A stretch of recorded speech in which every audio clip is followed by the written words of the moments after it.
on the road, and we are fortunate to have Jim back with us.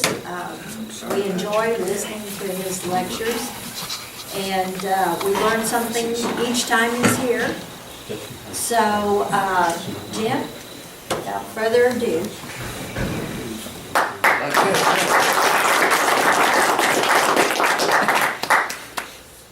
I'm no Taylor Pensino, but this is the best I can do.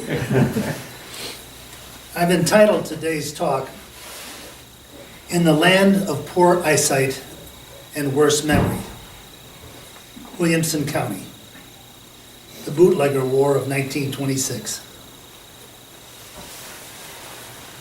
It wasn't much of a war as wars go. It didn't begin to match the big city unpleasantness of the time in, say, St. Louis, Chicago, or New York City. But it would do for Southern Illinois, and for those interested in who was killed, by whom, and why. In fact, it was serious enough for Governor Len Small. Jim, I understand you have a bad leg. Would you prefer sitting? No, I prefer standing. It'll keep me awake. I'll probably be the only one awake at the end. I'll try to end with a bang. Governor Len Small sent a National Guard colonel and a National Guard major into Williamson County to assess whether or not martial law ought to be imposed. They reported back to the governor that the violence was local, specific, and focused, and that the general public was in no great or undue danger. Thus, there was no need for martial law. It makes one wonder if perhaps the governor was not interested in imposing martial law so that the gangsters could get at each other and solve for the authorities serious issues by themselves. It was a terminal settlement these guys were interested in. The local law enforcement did practically nothing to stop the war. Not one single person was arrested for any of these killings, bombings, burnings. Not one. There were several indictments, but never arrests, trials, and convictions. The victims of gang war violence were almost always individuals who were in the wrong place at the wrong time, doing the wrong things with the wrong people. The general public was almost never involved. The following quote is from the Marion Daily Republican, following a double homicide in August 1926. Quote, "This affair will have little or perhaps no alarming influence on Governor Small with his threat of martial law in Williamson County. The killing is looked upon as a war among kindred tribes over which no mortal outside influence could prevail, just like the feuds of the larger cities, unless new developments take place in which a general cleanup is staged between the feuding factions. There will be no further disturbance in the matter," unquote. Then the next paragraph says basically, don't go in these places.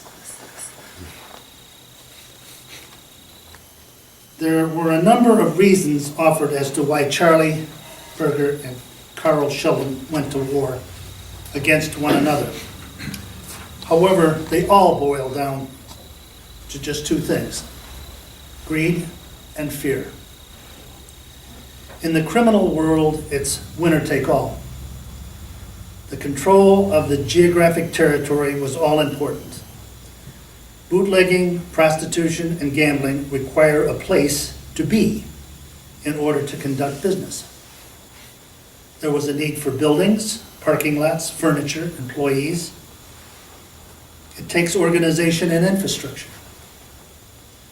Because roadhouses were illegal, they couldn't be openly advertised as places to buy alcohol, except by word of mouth. And of course, eyes to see Cars parked outside a building where lights and loud music always gave away the presence of forbidden activities going on there. It was impossible for the police not to know where each and every one of these places were. The Ku Klux Klan had been a major problem for the bootleggers from December 1923 until April 1926. Unlike the local police, they could not be reasoned with bribes or favors. The Klan wanted the 18th Amendment enforced, period. The authorities were confronted with a large number of fanatical zealots who were prepared to violate every other law in order to get the liquor laws enforced. There was also another problem that the authorities had to contend with. The Klan had begun as an organization of excellent people. Decent, kind, thoughtful, honest people, wanting a noble end to the problems caused by excessive drinking, such as spousal abuse, child abuse, abandonment, the rent not being paid, food not on the table. But what the good Klan didn't realize was that violence, no matter how noble, has a life of its own and carries people into places they never dreamed they would have to go. Because of this, the Klan was quickly infiltrated by a criminal element led by S. Glenn Young, the brave and charismatic leader they imported to clean up the county. He was a gunman, and so were his men. The sheriff then had to turn to the local talent to try and take the county back from these people. Now, I must stop here and tell you that no other historian of this period has taken the interpretation that I have of what the sheriff was confronted with. He deputized almost 100 bootleggers, or people that worked for the bootleggers, because they had guns and the guts to use them. The problem in the county wasn't the bootleggers. They had been in the county for 100 years, starting in the 1820s. When the first settlers got here, they had taverns, and they'd been selling booze all the way up to 1920 when Prohibition hit. It was the Klan that was the problem.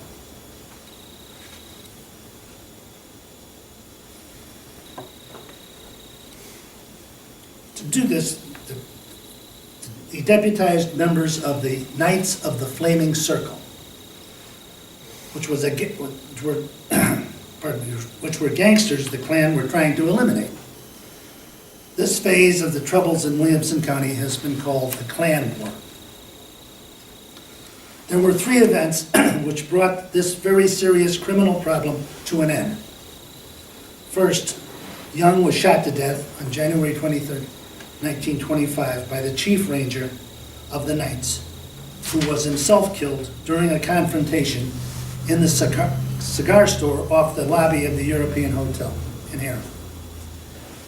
The Klan became somewhat less active without their leader. Second, the Illinois Supreme Court, in the Castry versus Elias decision, made every Klan court case or arrest unwinnable because it ruled that all the Klan searches and seizures were illegal, and any evidence collected could not be used by the prosecution. Arlie Boswell, the Williamson County State's Attorney, with the consent of the County Circuit Court Judge D.D. Hartwell, nulli prossed all of the liquor cases pending in the county courts, the Justice of the Peace Courts and the municipal courts. The Klan, in its zeal, had violated the First and Fifth Amendments to the Constitution.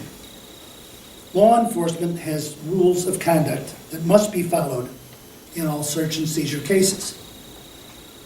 All the Klan was permitted to do now after this ruling was to report to the authorities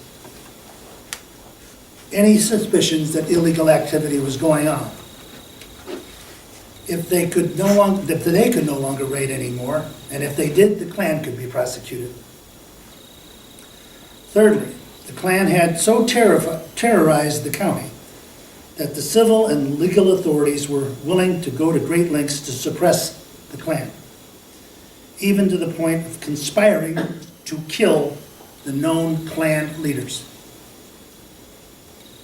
I made a speech at the Marion Library in September on this subject. And it was a radical interpretation of the data that I've looked at. And it's incredible when I say it out loud in front of an audience of people from Williamson County, that the county authorities and the municipal authorities conspired with known gangsters to murder Williamson County people. A list of names was drawn up of people to be killed, with the police standing by while they were killed.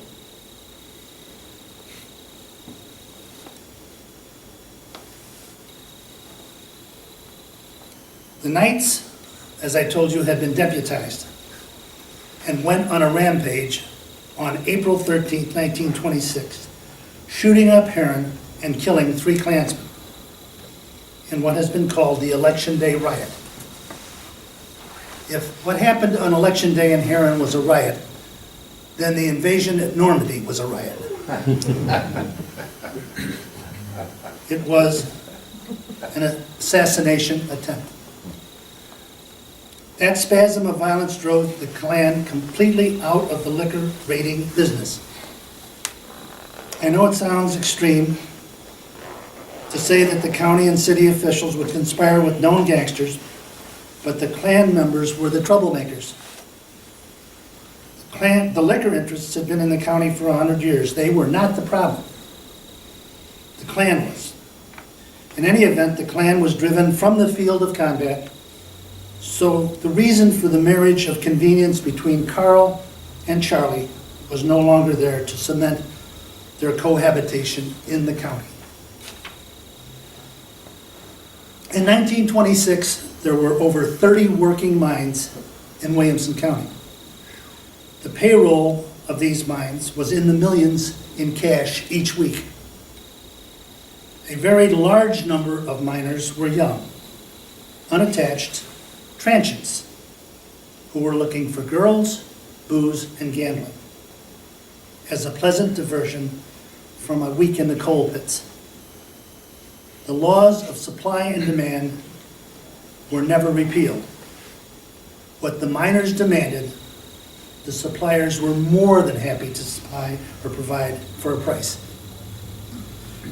Murder, rape, burglary, and robbery are down and dirty crimes. And law enforcement does what it can to suppress these types of crimes and to bring the perpetrators to justice. There are also what are called statutory crimes, which are crimes that are in violation of laws enacted by government to regulate and control human behavior. Public nudity, drinking, doing drugs, smoking in restaurants, and so forth are examples of statutory crimes. Most of us obey these laws as we don't want to be fined or even jailed. But there are a number of people who don't see these behaviors as criminal and just go ahead and do them hoping they won't get caught. Laws that are passed far away or those who do not reflect the community standards present law enforcement officials with a dilemma. They are tempted to not enforce laws they feel are superfluous to good public order. And when they feel that enforcing such laws would itself create disorder. But statutory laws do present legal authorities with profound opportunities to use their power to shake down suppliers of contraband, to accept bribes for not enforcing the statutory acts, and in any event, the cost of renting the authorities is passed on to the consumer. In 1926, a major dilemma arose in this area of authority renting. Carl Shelton was a master corrupter. He held out a gland hand filled with money. All he wanted was to be left alone. Charlie Berger was a different story. When he bought a man, he wanted the whole man.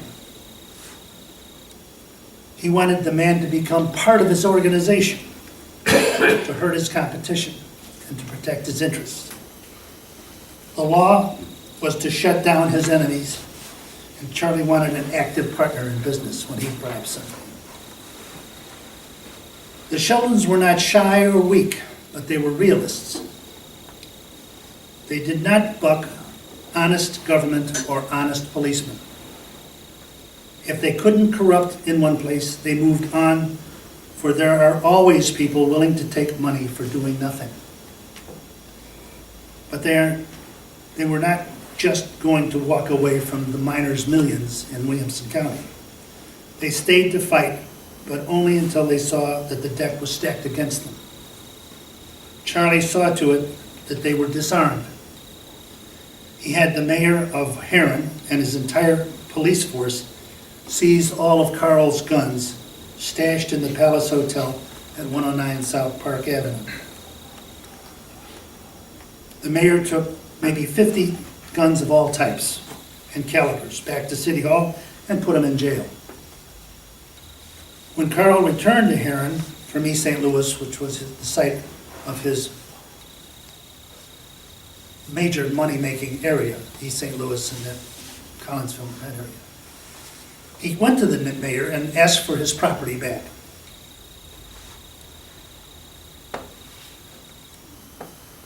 He was very disappointed in the mayor's answer, but that's the way it was. The mayor also put out an arrest order to arrest on site several of Carl's Heron bully boys, such as Blackie and Jardown Arms, Harry and Ray Walker, and the ever-popular Wild Bill Holland. Their offense was to be vagrancy.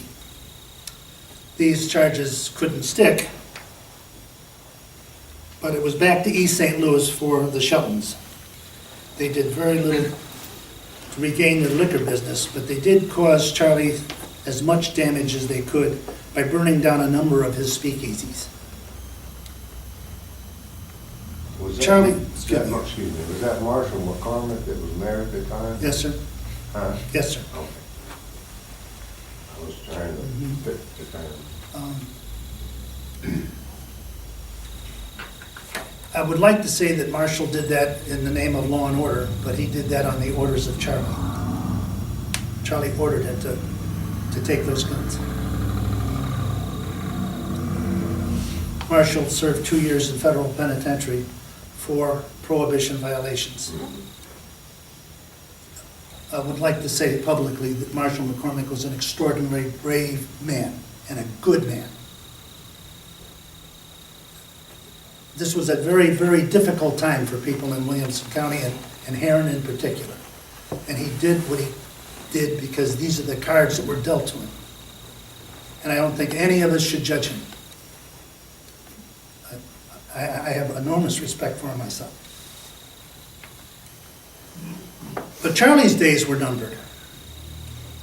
We live in a democracy with recurring elections every 2, 4, or 6 years. Thus, the politicians one bought in 1924 could very well be out of office in 1928. These new men might or might not want to play ball or change the relationship, and so it was in Williamson County. There was going to be a new county board, a new sheriff, a new coroner, and most important, a new state's attorney. The economic and political environment that Charlie swam in was going to become too hot. Charlie was no fool. He knew he had around him a number of young men vulnerable to arrest who would gladly exchange information about Charlie's activities for reduced sentences or any other good deal that they could get from the police if they spilled their guts. These people were a greater threat to Charlie than Carl Sheldon ever was.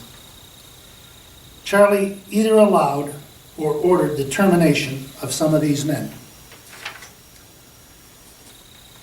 There are two kinds of gang wars going on here. They were the war between Charlie and Carl, which took relatively few lives, and the gang war within Charlie Berger's gang. Charlie was using heroin and becoming more paranoid with every passing day. He turned on his own men. But because the gang war was going on, the press believed the Berger casualties were caused by the Sheltons. It was not until some time later, from the mouth of Art Newman, that some, but not all, of the truth came out. Newman had been arrested in Long Beach, California, and on the train back to Illinois, he confessed to a St. Louis newspaperman, John Rogers, and to Sheriff Pritchard of Franklin County, his role in various murders in southern Illinois, while an important member of Charlie Berger's gang. What ended the gang war was the implosion from within.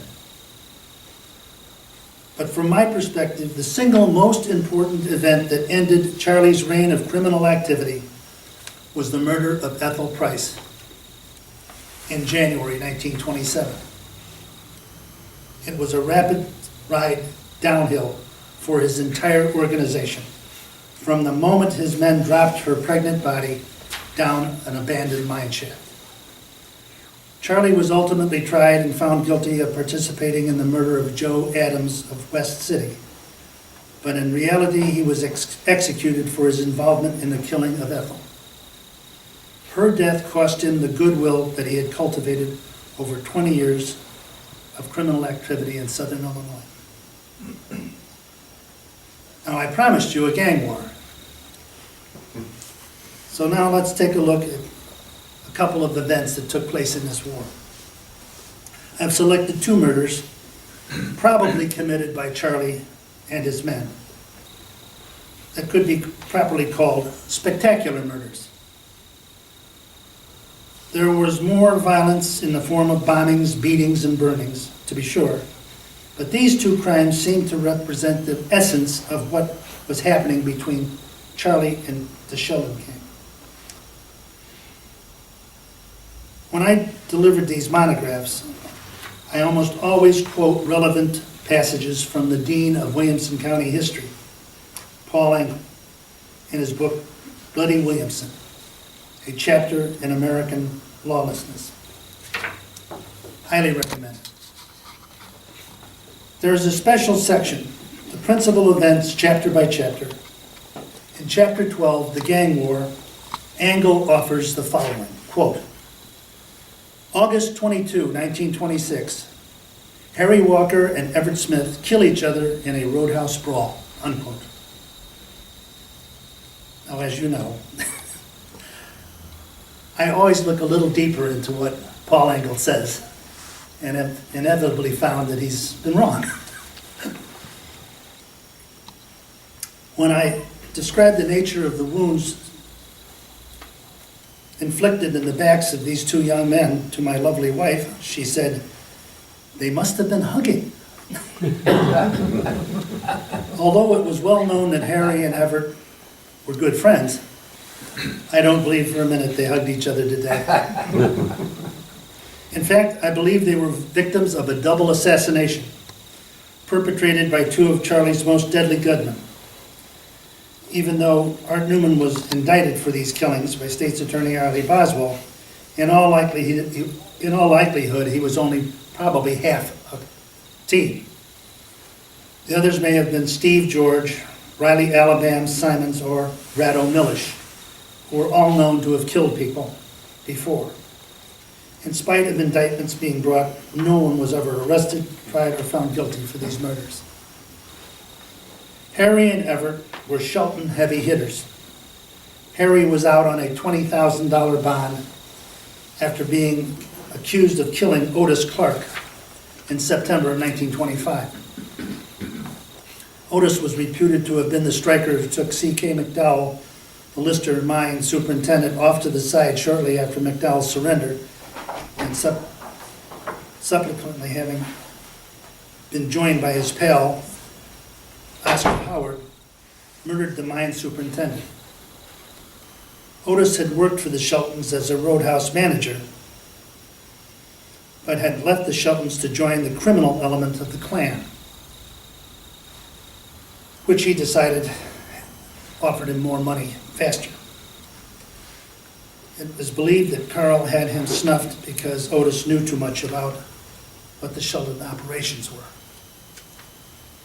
Everett was an ex-con from Salem, Illinois, who was living in Heron at the Sheldon Gangster Barracks, the Palace Hotel, the same place where they took all the guns, in the summer of 1926. His mother and his uncle also lived in Heron at this time. Not much is known about his past or his gangster activities. Over time, he used 3 names, and he may have been lost by the authorities and the press because of multiple names. We know he carried a .45 automatic, which is not a good sign. Harry Walker was the oldest son of Uncle Math,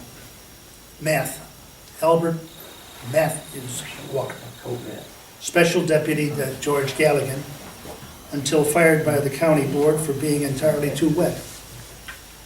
Former police chief of Heron and sometime city policeman from Carterville, where in 1900 he had been one of the men charged with murdering 5 black strikebreakers at the Brush Mine. When he was brought to trial in Vienna, Illinois, he was acquitted as the killings were judged to have been self-defense or justifiable homicide, since one of the black scabs had been armed with a pistol at the time of the shooting at the Craneville Railroad Station. Math had a second son, Ray, born in 1905, who at the age of 17 was involved in a shooting in Belle Rive, during which one of his companions, a lad from Chicago, was killed by a Marion County constable, who was himself wounded. Ray was nicked on the wrist in the shootout. From the research I have done, it is my belief that Ray was not required to serve any hard time for his role in this unpleasantness. But he did become a holy terror in Heron as he teamed up with Monroe Blackie Arms, also 21, and his brother Jardon. They were first cousins to the Dohertys, who were also to become problems for the local police authorities over the years. Harry was with Seeger Kegel when Kegel shot to death Frank Zygmunt, the only Italian to die in the Williamson County Wars during the 1920s because of any liquor-related matters. Harry had been arrested in July of 1926 for beating a Jefferson Hotel waiter named Benton, a man who was also a burger liquor salesman, at the Heron Hotel. It was the Jefferson Hotel he worked at. Harry was out on a $5,000 bond for that assault. Someone really needs to do a family biography of the Walkers and the Arms, because they played a very large role in the problems Heron faced during the 20s and 30s. Harry Walker and Everett Smith visited the Colony, which was a 3-building complex just north of the Marion Cemetery on Route 37. This complex was called Ted's Place, Sisney's Place, Hatcher's Place, Dansford's Place. The land was owned by a Bulliner, but the buildings were operated by several friends of Charlie Berger. Now, I am not sure how Charlie Berger's gang was connected to the Colony. It may have been merely the supplier of the products, or he may have had a financial interest in it, as he had with the halfway roadhouse at White Ash. In any event, Harry and Everett went to this place with no good intentions. One account held that they came as part of a gang of at least 5 men. They arrived in the afternoon intent on harassing the help. The Colony had introduced music and dancing and girls, and was able to attract a very large crowd. Any paying customer there was one less that was frequenting any other speakeasy. The Shelton gang was interested in shutting the colony down. Any paying customer was sought by them. The Shelton gang was, however, Harry came to see, whoever Harry came to see that afternoon was not there. He was told to come back later, and he did about 11:30 that night. What we know for sure is that he and Everett were shot from behind, probably simultaneously. Everett was hit in the lower left rear of the head with the bullet coming out his right temple. He did not die instantly, but lasted the night till about 6 o'clock in the morning on the 23rd. Harry was shot in the upper left back with the bullet clipping his heart. Two shots, 2 mortal wounds. More than 100 people were in and around the room at the time of the shooting. And all they could recall when asked at the inquest that Coroner George Bell called at the courthouse that very afternoon was that they heard the sounds of the shots. They didn't see anything else at all, and they couldn't recognize anyone. Arlie Boswell did the examining of the witnesses, and he was particularly interested in the testimony of an Hawaiian entertainer by the name of Joe Fern. Fern saw nothing. He too heard the shots. He admitted that he'd seen Everett fall, but that was all. Boswell did not believe him and took him into a separate room for closer interrogation. Fern did not change his story. Everyone else told a similar tale. The inquest then went over to the colony to study where the bodies were found. It didn't help. The inquest remained open until September 14th, when Coroner Bell finally accepted the verdict, shot by persons unknown. Harry, clinically dead, had dashed from the bar out the front or east door. He ran about 15 feet and died in front of the closed center building.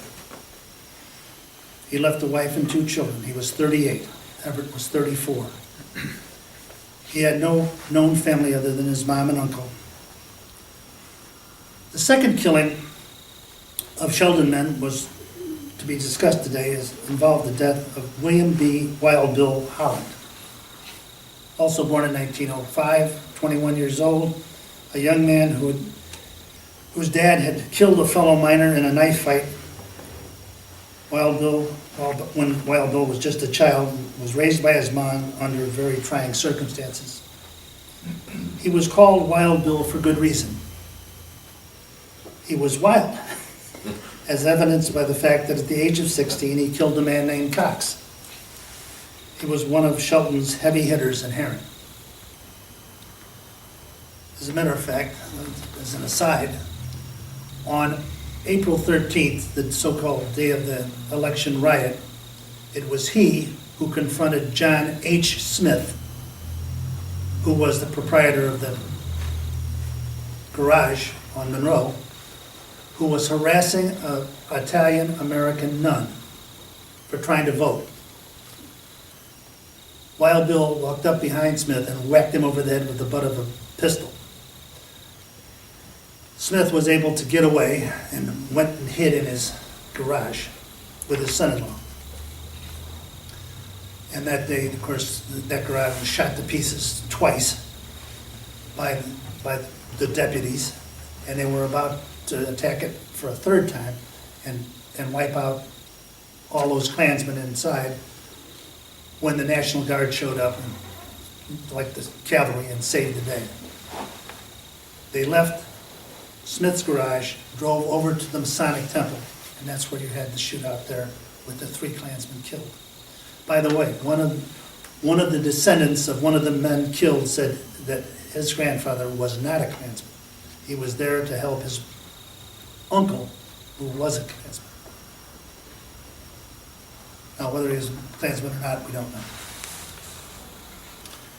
You need to understand that the Shelton primary source of income was East St. Louis, where they were constantly under threat of the organized criminal gangs of St. Louis, such as the Green Ones, the Russo Gang, the Hogans, and the Egan Rats, who were willingly crossing the river to take part in the wealth generated by the industry that was on the east side.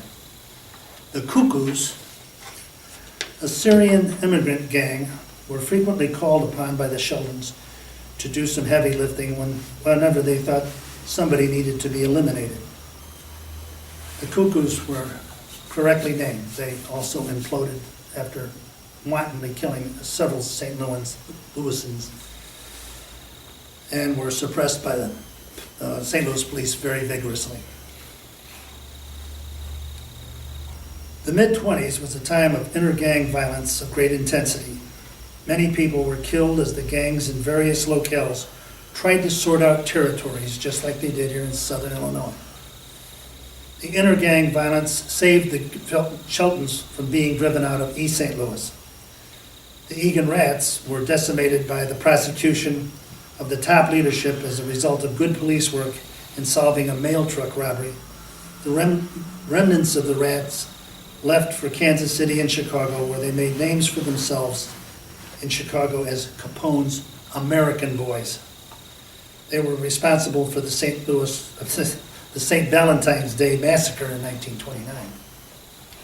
By the way, one of the Thompson submachine guns used in that infamous crime on St. Valentine's Day Massacre was purchased right here in Williamson County.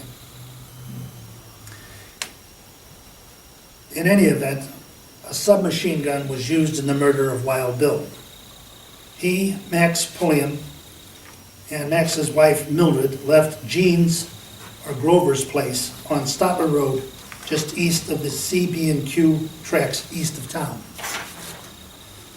They got into Max's ivory-colored Oakland Roadster, a car that was just barely big enough for the three of them. As they prepared to drive away, some men with guns opened fire on them. Max was hit in the upper right back, a very serious wound.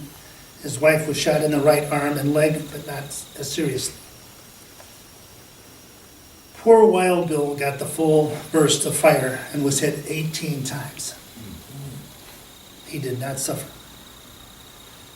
A .45 slug is a fearsome projectile. It is believed that the ambushers were looking to hit Carl Shelton, who was supposed to have been present that night but wasn't. Someone from inside the roadhouse came out and took Mr. and Mrs. Pulliam to the Heron Hospital in a different car, and then someone else drove the death car, it still was operating for some reason, to the hospital and parked it in front of the hospital where they left Bill in the car. And the police didn't check the car for an hour, and Bill was just sitting there. Both eyes on his cheeks, because the bullet that hit him in the back of the head blew his eyes out.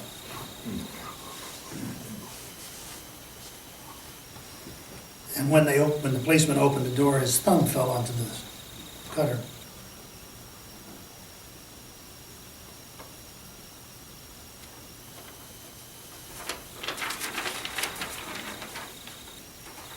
A good guess as to who the shooters were that night would include Riley Alabama Simons, Ward Casey Jones, or maybe even Charlie Berger himself. No one knows. No arrests were made. There were no witnesses, no trials, no convictions of either of these two deadly attacks. Perhaps that's because they happened in Williamson County in the 1920s, when it was the land of poor eyesight and worse memory. Any questions?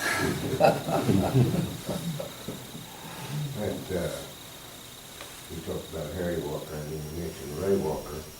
Supposedly, in Taylor's book, he talked about Ray being loyal right up to Carl Sheldon, right up to the last minute.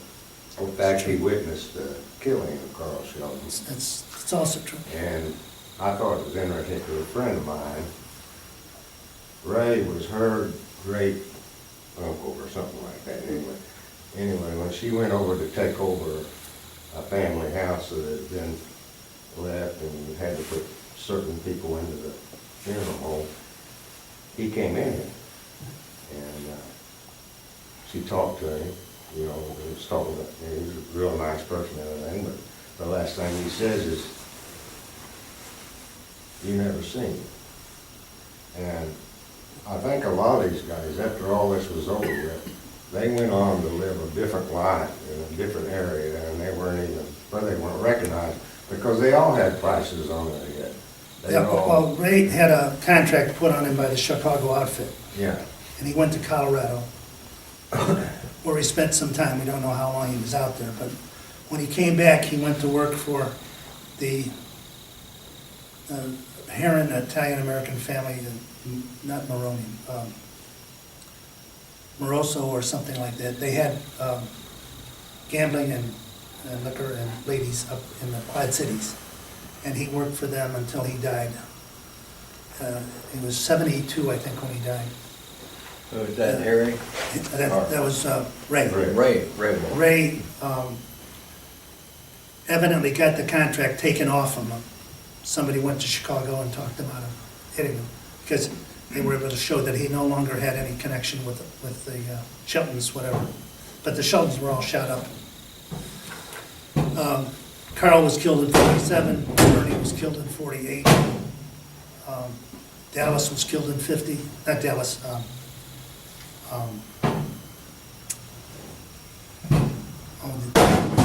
the second oldest brother, can't think of his name. Maybe he was shot off a tractor, dropping books in the, Blackie Arms, he was around up to like 44. 1944. And he was killed right down the street at what was called the White Castle. He was a fascinating guy, and somebody ought to do a biography of him too. Right where Walgreens is today. Yeah, right where the The Walgreens. corner there. Right.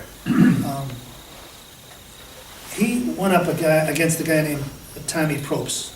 Tommy Propst was ran the White Castle, which was just outside of town in those days. And Blackie had switched from the Sheltons to the outfit when he was serving time at Leavenworth. One of the leaders of the Chicago outfit was a man by the name of Murray the Camel Humphrey, who was an extraordinary spotter of talent. And he saw in Blackie a man of criminal parts. And he convinced Blackie to switch over to his interests, the Chicago outfit's interest, along with another guy by the name of Buster Workman. And they took over East St. Louis. Blackie worked during the war up at Great Lakes, running a gambling establishment up there, and then came down to operate a gambling establishment where they built Navy PT boats down here on the river near Metropolis. Wherever there was large concentration of people, there was always gambling and girls and so forth.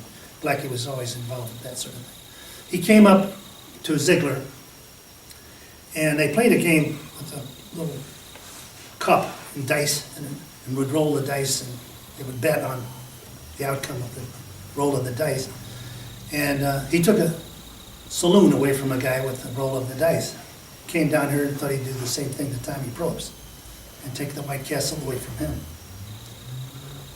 And Tommy saw what the numbers were, and he realized he had just lost his saloon. So he went into the next room and got his gun, came back and shot Blackie. And Blackie's brother and first cousin, one of the Dohertys, shot Tommy in the head. So Blackie lived for a few hours and then died in the hospital that night, or actually the next morning, because it was about 11 o'clock when all this happened. And Tommy was killed instantly. Yeah. Gordon. Jim, what role did Arlie Boswell play in all of this, and for what was he convicted? He was convicted and sent to prison for 2 years out of East St. Louis in the federal court for violating prohibition laws.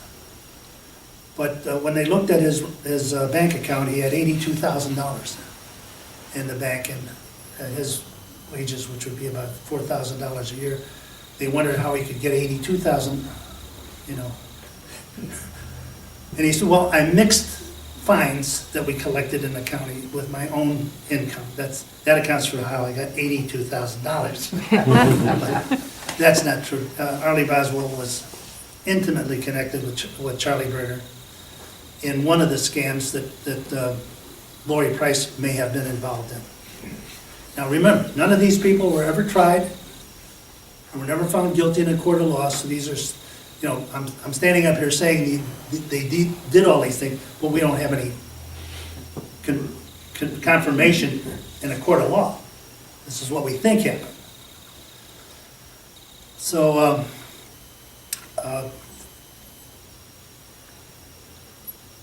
Charlie Berger had a group of youngsters who were 16, 17, and 18 years old, whose job it was to go around and steal cars.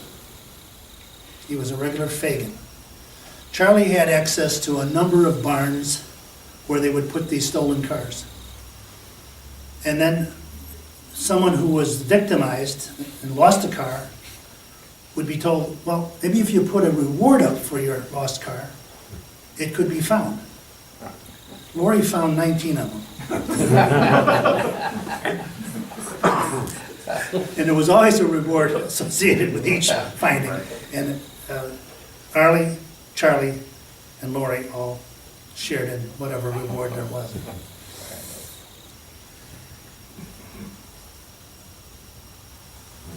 The reason Lori was killed was that there was a $2,000 reward offered by the president of the Bank of Pocahontas, which is up near Collinsville. Charlie's boys robbed that bank.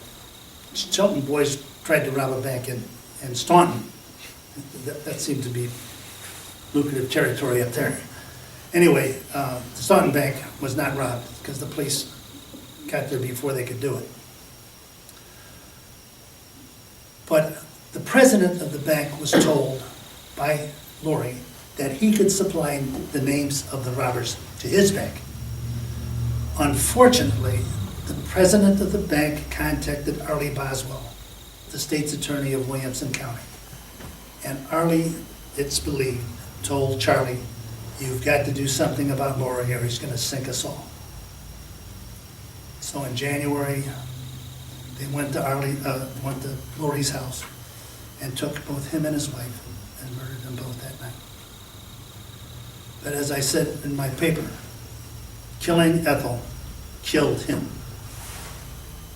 People of Williamson County were perfectly willing to allow, a lot of leeway in behavior, but not to kill innocent women who were not part of the gangs.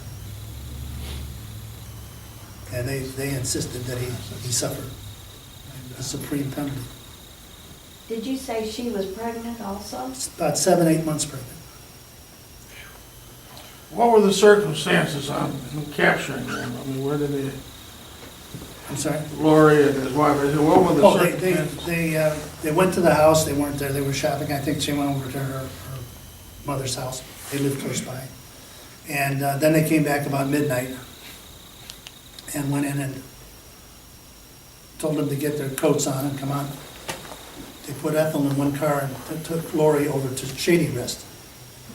Now, Charlie had already burned Shady Rest down with the bodies of 4 of his people in the basement, and they were consumed by the fire. And he accused Lori of burning his saloon down, but he himself had burned it down. But he was actually trying to get Lori to confess that he was giving him up for the $2,000 reward. Lori never confessed. Yes? Have they named the highway 13 east of Marion between Harrisburg and Lori Price Highway? That's right. And remember, Lori has never been tried or convicted of anything. some circumstantial evidence. May I sit down? I'm having a little trouble with this right knee. It seemed like to me, when you got criminals testifying against criminals, how can you have a trial, any trial without any credibility, you know? People might say, well, just let them take care of themselves. You know? Well, that's what they did. That's what they did with the Klan. The police of Heron stayed home. As I told you, the trouble began at 10:30 in the morning on the 13th and went till 4 o'clock in the afternoon, and there was not a cop in sight. Now, there were 2 policemen stationed near the Masonic Temple, parked next to the Baptist church, sent by the mayor to observe. They were not to interfere with anything that happened. And when the gangsters came by the Masonic Temple and they saw who was out in front, one of the first names on the list of those to be killed was John Ford, former police chief.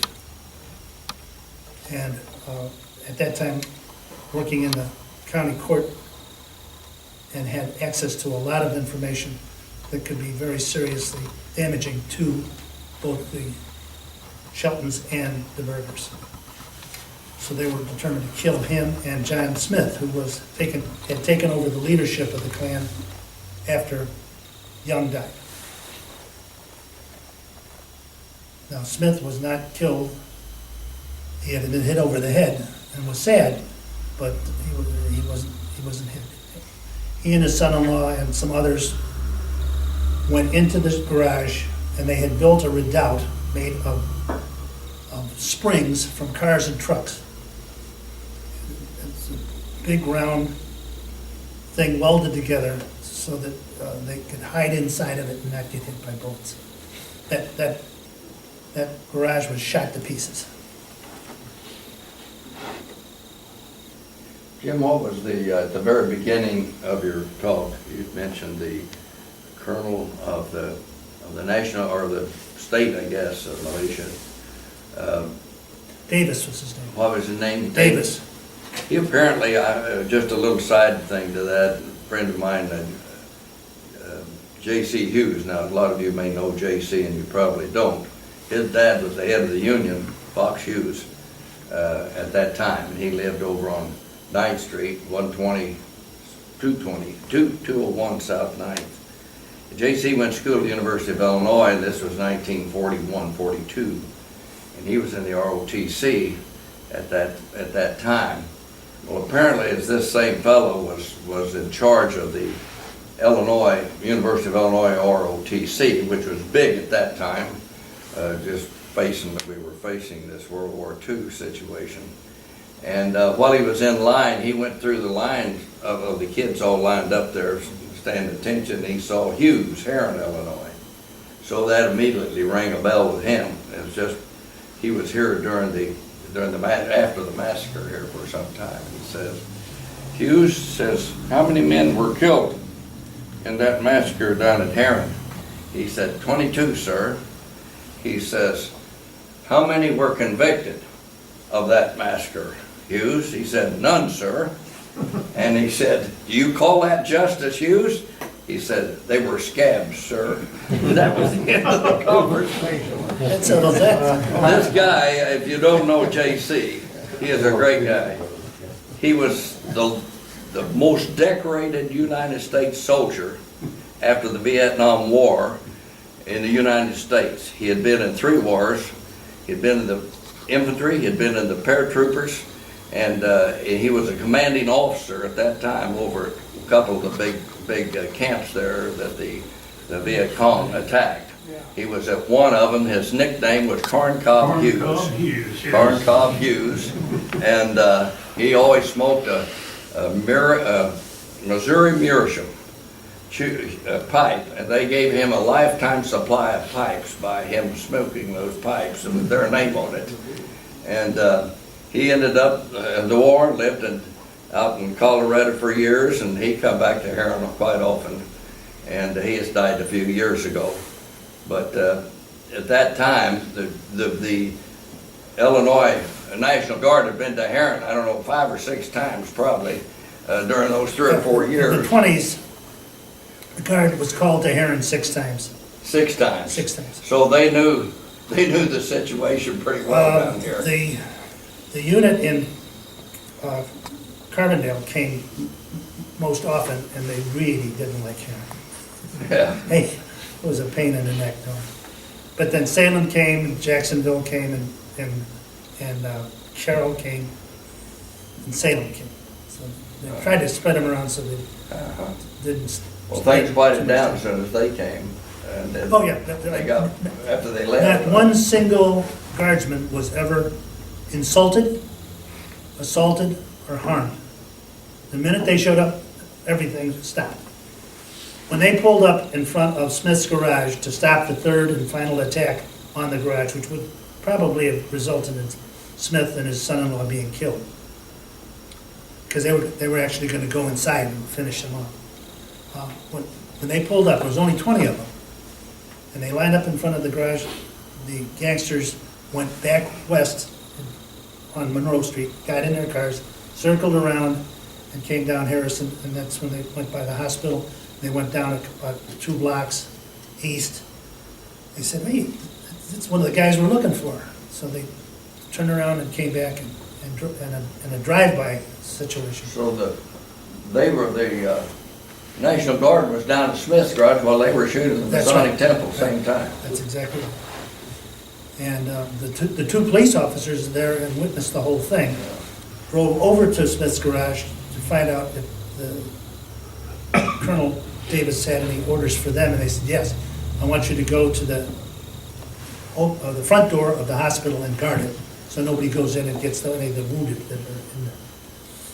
Well, John Smith, I met personally in '48. I was working at the lumberyard. He came in and he told me about this incident.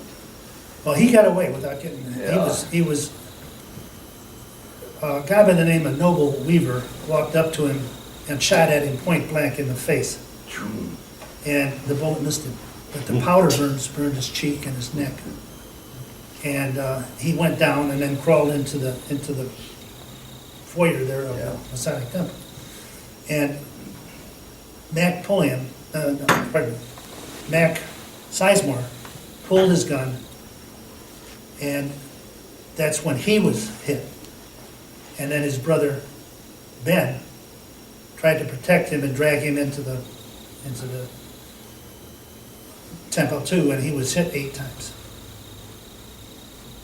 But they got some shots off.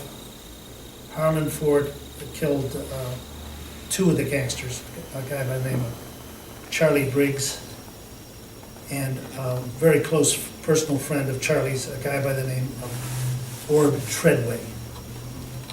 Now, Weaver was killed also. He was the 3rd gangster killed. Six guys got killed on the Heron Massacre, the Election Day riot. Orb Noble was shot from the cars by one of his own men, believed to have been Casey Jones, who wasn't that good with a submachine gun from the back seat of the car.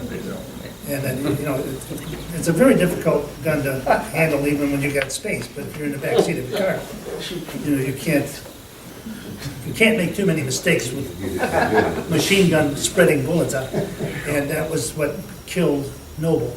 And Ratto Millish accused Casey Jones of killing Noble Weaver. Jones told Ratto, if you tell anybody that story, I'll kill you. So Ratto killed Casey. And Casey Jones' body was found over in the creek just northwest of Equality. No, I mean, there was a big story about Ratto had to kill Casey Jones in self-defense because Casey was going to kill him. But Ratto was executed in Marion at the jail. He was one of the last hanged. Gordon? At its height here in the county, what was the population or membership of the Klan? How big was it? The Klan showed up in 23, in May of 23. By May of 24, there were probably 2,000 to 3,000 members. By the fall of 26, there were maybe 500 members. People dropped out like crazy because the gangsters were more willing to kill than they were willing to die.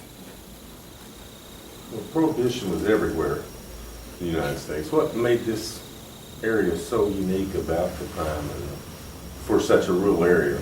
You know, you could see it in the cities, but was it the Ku Klux Klan? Was that what really started it, or was it just the type of people I that guess lived here? I've been on this topic now for almost 20 years. Yeah. And as you can see, I've learned a little about it. Yeah. Why Williamson County and why Heron? And I have concluded that the county is a microcosm of the Industrial Revolution running amok. The introduction of coal mining brought in thousands of people. The county's population in 1925 was 60,000 people. Same as now. It's the same as it is now. But by 1935, the population had dropped 20,000. As Sam has said, there wasn't a single house built in Heron from 1930 30 to 46. 1945. Yeah, right after the war. Well, except One one. house. That was, Albert Starnes built the one right across from Mary's Restaurant on the corner of that red brick home. He built that in 1940. That was the only house I know of built Yeah. until after the war. Well, the Klan was a catastrophe. As I said, the people that sold liquor were here for 100 years. They weren't the problem. They had made their accommodation with the population, with the authorities. I should tell you that Williamson County went dry in 1915. It didn't wait till 1920 to go dry. But they had what they called local option. And they had local option by township. The township, West Marion Township, went dry. You couldn't buy a drink in West Marion Township. You step across the line, you could buy all the booze you wanted to. That was what drove the prohibitionists nuts, is that local option is all very well, but you just don't wipe out drinking, because you can just go down the street and find someplace else to get booze.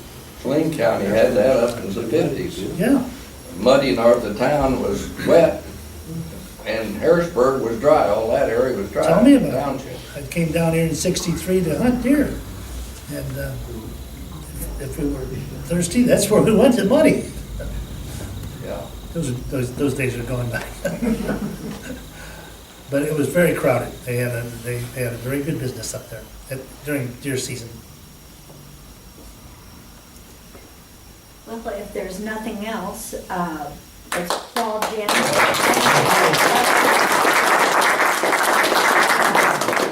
You want to come back? You're just so I interesting. should tell you that I have entered a new phase of my writing. I'm going to now concentrate on a fiction, a work of fiction in World War II. And the focus is going to be the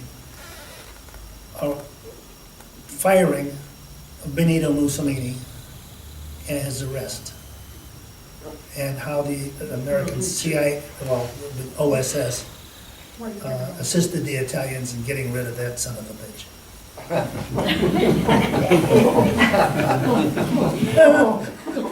You like Benito Mussolini, Andy?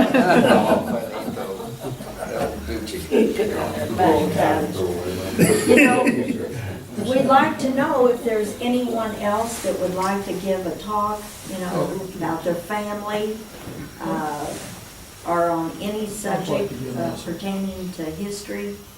We would love to have you approach one of the board members and get you on the lecture tour of Heron, because this has really been an interesting year, and we hope to continue it next year. Thank you. Thank you, it's been a pleasure. I've really enjoyed delivering these papers.